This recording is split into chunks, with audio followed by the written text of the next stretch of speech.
what's up? So, I'm here at Santolan Station. Makipagkita ako kay Nat kasi birthday ni Mika and effort ako kay Nat. Alam mo yung mas madali ako mag-commute. Pupunta ka lang, Mika. Pupunta ako si Nat. Pupunta akong Cubao and magkikita kami.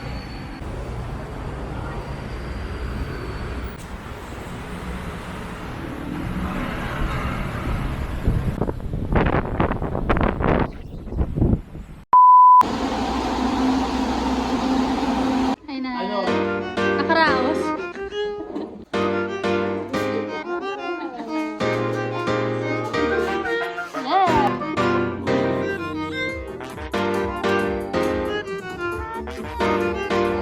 Fake entertainment.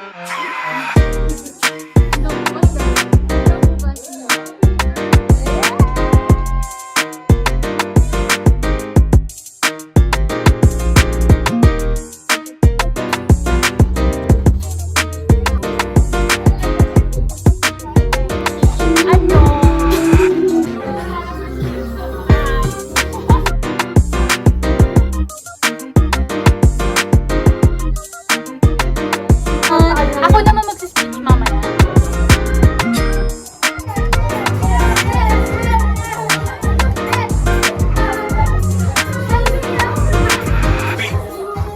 Go, tita!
What if? Sabi ko, sana kumain ka lang kumain. Sabi niya, sa huli, mag-asawa ka na. Wala, ganyan lang, simple lang. Ba't may 100%?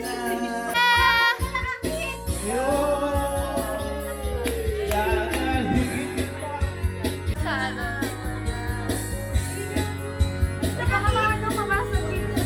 Welcome to my guys. Umaya pa naman. Umaya pa naman, Mika. Foodpanda. Food and more. The Tujo! Nilinis ha. Tujo! Hi, Mia! Happy birthday!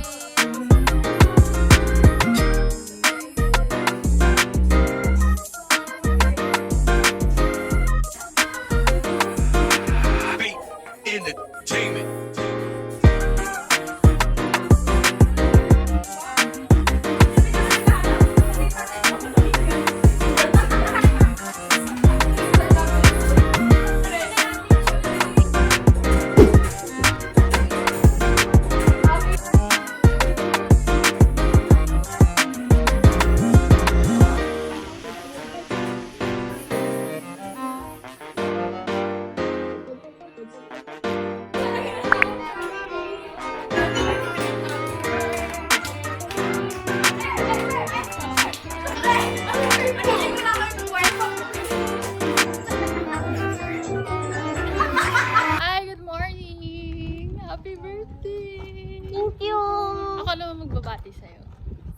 happy birthday. Wish you all the best. You're 25 and alam mo na, malaki ka na. Diba, Kim? Basta ayusin mo yung mga desisyon mo sa buhay na hindi mo pagsisisiyan sa huli. Totoo yan, ano ka ba? Pag gusto mo ng advice, punta ka lang dito sa video na to. Pag Para- gusto mo lang ng advice, Oo. punta ka lang sa Bisco Cafe. Pero burger yan. Burger lang. Jollibee! Yung kami na lang po natirang. Naku, first na first tayo tayo. Wala naman mga tulog ah. Feeling may tulog.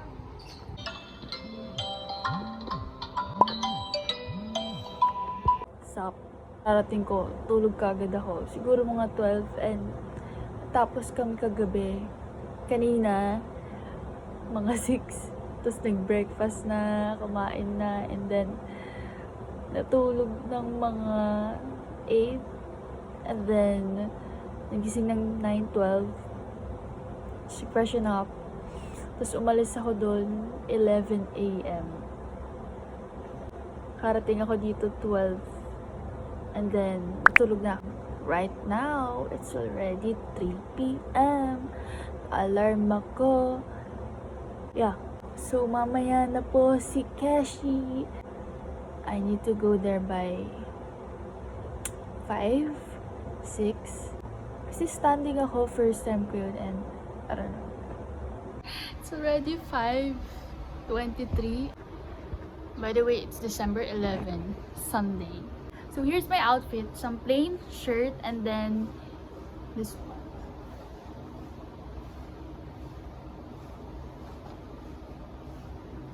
This is a jacket. So medyo color, ano ako, brown.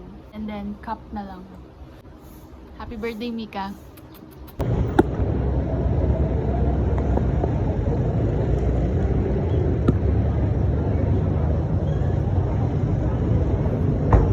Wait, mamikita.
Where'd you go? This moment you were sleeping on. Feels so good when you're missing me. I need one night just to get me right. Take it all back if you're kissing me right. If you're kissing me right, if you're kissing me. So I want to say kiss me right. I want you guys to say kiss me right. Kiss me right.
Tapos na, alam niyo guys, yung naging fangirl ka na. Hindi na makaget over. Ang ganda ng voice niya, sobrang, ang ganda sa live. Mas lalong maganda sa live, I mean. And, guess niya si Ray Brown. Ganda din ng boses nun, promise. And today is December 12. May panibago na naman po tayong aabangan ng concert. Nagpaparamdam po yung Arctic Monkeys. Nag-announce na sila na may concert sila dito sa Manila. Sa Feeling Best, Alabang. So, ngayon po malalaman kung magkano yung mga ticket nila.